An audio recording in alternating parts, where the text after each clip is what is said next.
Our next topic in chapter reproduction of organism is the sexual reproduction. First, note down the definition.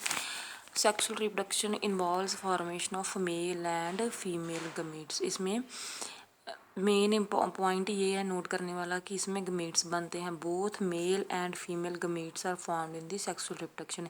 Asexual reproduction में हमने क्या पढ़ा था कि उसमें गमेट्स की फॉर्मेशन नहीं होती है. Sexual reproduction involves formation of male and female gametes either by the same individual और बाय द डिफरेंट इंडिविजुअल्स. अब क्वेश्चन यहाँ पे सेम इंडिविजुअल और डिफरेंट इंडिविजुअल्स कैसे होते हैं.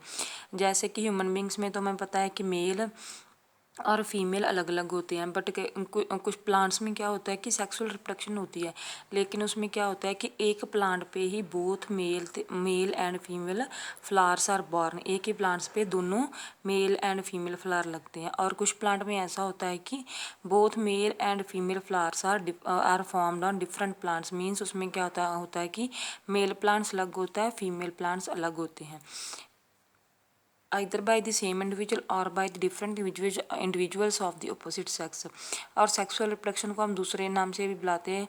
sexual reproduction is also called as amphimixis. amphi means क्या होता है both, mix means mixing of both male and female gametes. और उसका दूसरा नाम क्या है syngenesis और amphogony.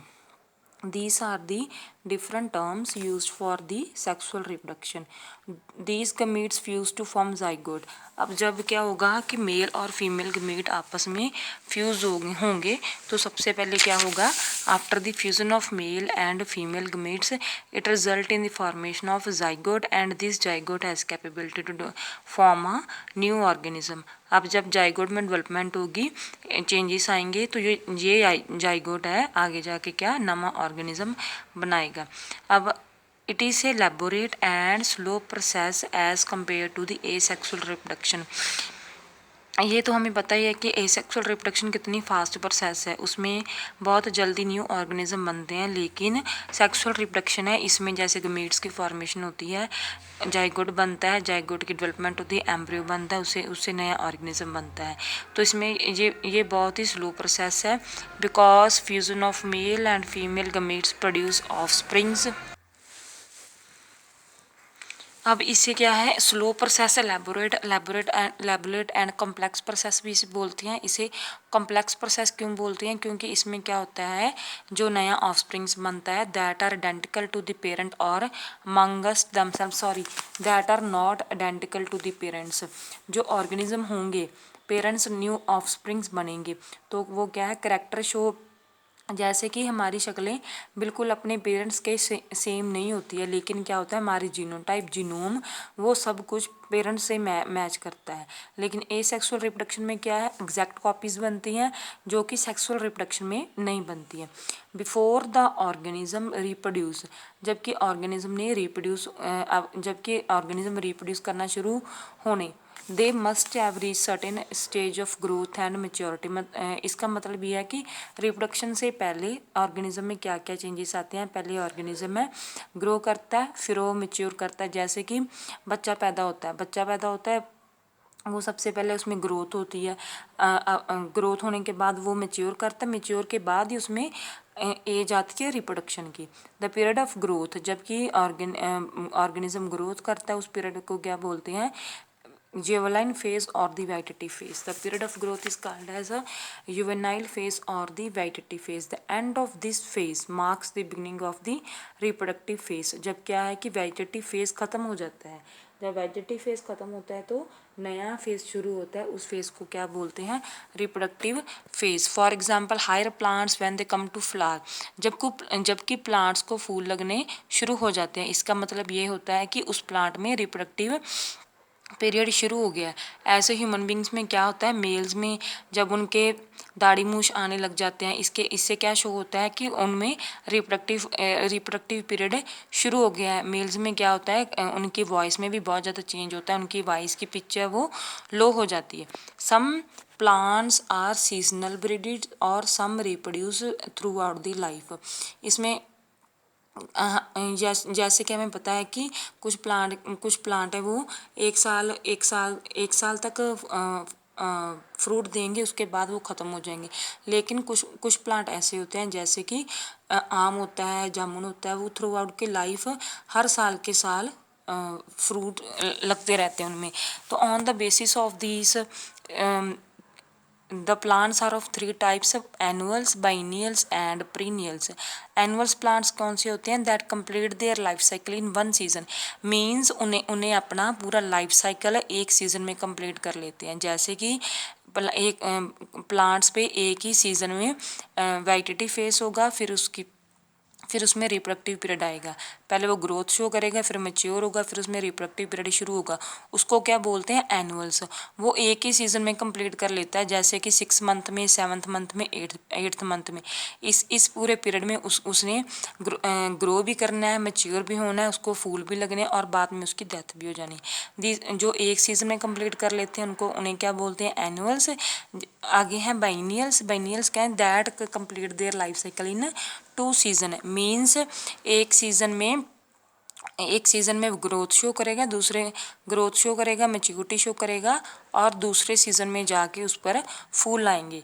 तो ये प्लांट जो कि अपना लाइफ साइकिल 2 सीजन में कंप्लीट करते हैं, उन प्लांट्स को क्या बोलते हैं? बाइनियल्स। पेरिनियल्स किन्हें? What are the perennials? Perennials that reproduce throughout the life. जैसे मैंने आपको पहले भी बताया कि वो वाले प्लांट जो पूरी जिंदगी ही फ्रूट्स पैदा करते हैं, उन प्लांट्स को क्या बोलते हैं? पेरिनियल्स। आगे है some plants show different period of fruiting and flowering. Some plants ऐसे हैं, कुछ प्लांट्स ऐसे हैं जिनमें बहुत अलग पीरियड होता है फ्लावरिंग और फ्रूटिंग का। इसमें हम अलग अलग एग्जांपल्स करेंगे। जैसे कि बैम्बू की स्पीशीज होती है। बैम्बू क्या होता है? बांस। ठीक है, बांस में क्या है? Bamboo species flowers once in their life time. जब बैम्बू के ऊपर फ्लावर आएंगे तब उसके बाद क्या होगी? उसकी डेथ होगी। अपने पूरी लाइफ में उसे एक ही बार फ्लावर लगते हैं। जब एक बार फ्लावर लग गए उसके बाद क्या होता है? बैम्बू की डेथ हो जाती है। इसमें नेक्स्ट एग्जांपल दी हुई है नीलारा कुरंजी। ये इस एग्जांपल को आपने अच्छी तरह से याद करना है, ये आपकी एनसीईआरटी में दी हुई है। इसका बोटेनिकल नेम है स्ट्रॉबिलैंथस कुंथियाना। ये ऐसा प्लांट है जो कि 12 साल में इसे एक बार फ्लावर आते हैं। इसमें एग्जांपल दिया है कि अक्टूबर 2006 में इसके ऊपर फ्लावर आए थे।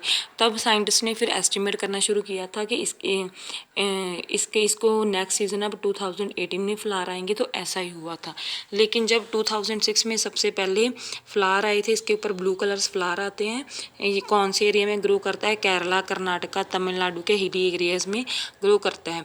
बहुत ज़्यादा फ्लावर आए थे 2006 में और इसमें क्या हुआ था? इसने पूरे के पूरे हिली एरियाज को ब्लू फ्लावर से ब्लॉक कर दिया था। और तब ये एक टूरिस्ट के लिए अट्रैक्टिव जगह बन गई थी। और उसके बाद क्या हुआ? कुरंजी जिस साल कुरंजी पर प्लांट फ्लावर्स आते हैं उस साल को कर्नाटका और तमिलनाडु के लोग न्यू ईयर की तरह सेलिब्रेट करते हैं। और इसके ऊपर 2018 में भी फ्लावर आए थे। इसे उन्होंने फिर एस्टिमेट लगा लिया था कि हर साल 12 साल बाद ही कुरंजी के ऊपर फ्लावर आते हैं। इन एनिमल्स में क्या होता है? यूवलाइन phase is followed by the morphological and physiological changes before reproductive period से क्या होता है? मॉर्फोलॉजिकल और फिजियोलॉजिकल चेंजेस। यूवलाइन फेज के बाद क्या होता है? ऑर्गेनिज्म में मॉर्फोलॉजिकली और फिजियोलॉजिकल चेंजेस आते हैं रिप्रोडक्टिव पीरियड शुरू होने से पहले। अब नेक्स्ट है, ये आपने क्वेश्चन करना है what are the primates and non primates. इसमें आपने डिफरेंस बताना है कि क्या होते हैं प्राइमेट्स और क्या होते हैं नॉन प्राइमेट्स। इसको आपने नेट पे सर्च करके बताना है। The females of the placental element. Placental mammals, वो वाले मैमल्स जब जो कि रिप्रोडक्शन पीरियड में उनमें प्लेजेंटा बनता है। तो प्लेजेंटल मैमल्स के जो फीमेल्स होते हैं exhibit cyclic changes in the activities of ovaries and accessory duct as well as hormonal changes during reproductive period. Female of the placental mammals means वो वाले मैमल्स जिनमें क्या प्लेजेंटा बनता है, उन्हें में क्या होता है कि उनकी ओवरीज में डक्ट में से और as well as hormone change, और हार्मोन्स में बहुत ज़्यादा चेंजेस आते हैं रिप्रोडक्टिव पीरियड के टाइम।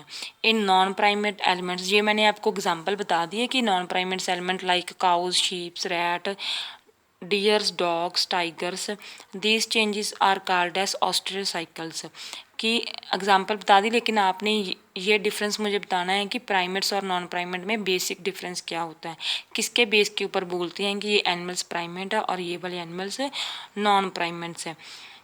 और इन जो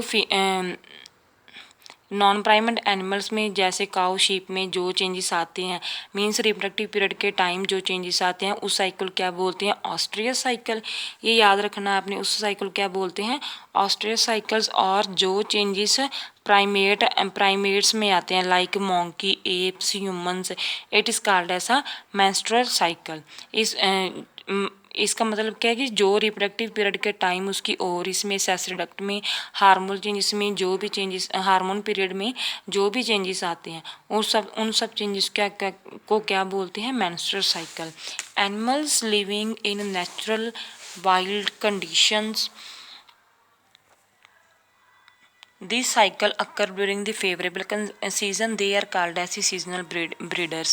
मीन्स इसमें क्या बताया है कि वो वाले एनिमल्स जो कि नेचर कंडीशंस में रहते हैं, वाइल्ड कंडीशंस में according to the nature adapt होते हैं, उनमें क्या होता है, जो ऑस्ट्रियस साइकिल है या फिर मेंस्ट्रुअल साइकिल है, उनमें जब फेवरेबल सीजन आता है तभी उनमें होते हैं, और इन एनिमल्स को क्या बोलते हैं, सीजनल ब्रीडर्स। और those which are kept in captivity, captivity means जैसे पोल्ट्री फार्म्स में हम हैंस देखते हैं और उनको laying eggs is related to the commercial exploitation. उनको क्या है कि फार्मर्स हैं जो अपने मुनाफे के लिए उन्हें ब्रीड कराते हैं, और जो चेंजेस उनमें आते हैं वो वाले एनिमल्स जो कि according to the commercial exploitation of the farmers, they reproduce throughout the year and these are called as continuous breeders. जैसे कि आपने देखा होगा कि जैसे मुर्गी की दुकानें होती हैं, वहाँ बाहर क्या होता है, मुर्गे पड़े होते हैं ना पिंजरे में, तो उनमें क्या है कि जब उनके पास एक बल्ब लगाया होता है, वो क्यों लगाया होता है, क्योंकि जो मुर्गी है वो क्या है, रिप्रोड्यूस करती है, उनमें क्या हो एगलिंग कैपेसिटी है वो ज़्यादा आ जाती है according to the increase in temperature, इसलिए वो बल्ब लगा देते हैं ताकि उनके आसपास का टेम्परेचर इंक्रीज होगा और they are able to lay new eggs and they reproduce throughout the years, and these animals are called as the continuous breeders। आगे क्या है, इवेंट्स इन सेक्सुअल रिप्रोडक्शन, जैसे कि हमने पढ़ा है कि सेक्सुअल रिप्रोडक्शन बहुत ही कॉम्प्लेक्स प्रोसेस है। तो इसमें क्या होता है कि एक ऑर्गेनिज्म ने जब रिप्रोड्यूस करना है, न्यू एम्ब्रियो बनना है, जाइगोट बनना है, एम्ब्रियो बनना है, एम्ब्रियो के बाद नया ऑर्गेनिज्म फुल डेवलप होना है, तो उसमें क्या होता है कि बहुत ज़्यादा चेंजेस आते हैं, इवेंट्स होती हैं सेक्सुअल रिप्रोडक्शन में, and these are the 3 different events, that is pre fertilisation events, fertilisation events and the post fertilisation events. अब ये जो इवेंट्स हैं वैसे मैं आपको शॉर्ट फॉर्म्स में भी बता रही हूँ, लेकिन अगर आपने जब मेरा नेक्स्ट लेक्चर अटेंड करना होगा तो आपने क्या है, नेक्स्ट लेक्चर में ये सभी डिटेल में पढ़ के आना है, चाहे आपको समझ आए चाहे ना आए, लेकिन आपने उन्हें रीड ज़रूर करना है, क्योंकि ये थोड़ी सी कॉम्प्लेक्स प्रोसेस है। अगर आप पढ़ के नहीं आओगे तो आपको बिल्कुल भी समझ नहीं लगेगी कि मैं क्या बता रही हूँ आपको। अगर थोड़ा सा भी पढ़ के आएगे तो आपको ईजिली इसे अंडरस्टैंड करना इजी होगा। तो मैं आपको बता रही हूँ कि सेक्सुअल रिप्रोडक्शन में क्या क्या इवेंट्स होती हैं। Pre fertilisation events, pre fertilisation के बाद क्या होती हैं, फर्टिलाइजेशन इवेंट्स। फर्टिलाइजेशन इवेंट्स में आगे 2 स्टेप होते हैं, गमीटोजेंसिस। गमीटोजेंसिस में क्या होता है, फॉर्मेशन ऑफ गमीट्स, गमीट्स की फॉर्मेशन होती है। आगे क्या है, गमीट ट्रांसफ़र, जबकि गमीट्स की फॉर्मेशन होती है। तो हम आगे होल प्रोसेस में बताएं कि गमीट्स हैं वो ट्रांसफ़र कैसे होते हैं। आगे fertilisation is of 4 type, self fertilisation, cross fertilisation, internal fertilisation और एंड एक्सटर्नल फर्टिलाइजेशन। ये 4 टाइप की फर्टिलाइजेशन है, ये आपने रीड करनी है कि इसको किस पेज पे डिफ्रेंशिएट किया जाता है। ये आपने अच्छी तरह से रीड करना है, सिर्फ ओनली रीड, आपको समझना कुछ नहीं है, ओनली रीड ही करके आना है, तभी आपको पूरी तरह से समझ आएगी। आ गया post fertilisation events. Means fertilisation के बाद क्या होगी, post fertilisation events. Post fertilisation events में क्या होगा, formation of zygote and last step is the embryogenesis. जब कि फर्टिलाइजेशन होगी, फर्टिलाइजेशन के बाद क्या जाइगोट बनेगा, जाइगोट के बाद क्या होगी एम्ब्रियोजेनेसिस। एम्ब्रियोजेनेसिस क्या है, formation of embryo. Means zygote में बहुत ज़्यादा चेंजेस आएंगे, जाइगोट्स के जो सेल है वो कि अंडर डेवलपमेंट शो करेंगे, चेंज फिजियोलॉजिकल चेंजेस शो करेंगे, और the cells are able to form a new embryo. So these 4 step, pre fertilisation events, fertilisation events and post fertilisation events, अगर आप थोड़ा सा भी पढ़ के आएंगे तो आपको बहुत अच्छी तरह से समझ लगेगा।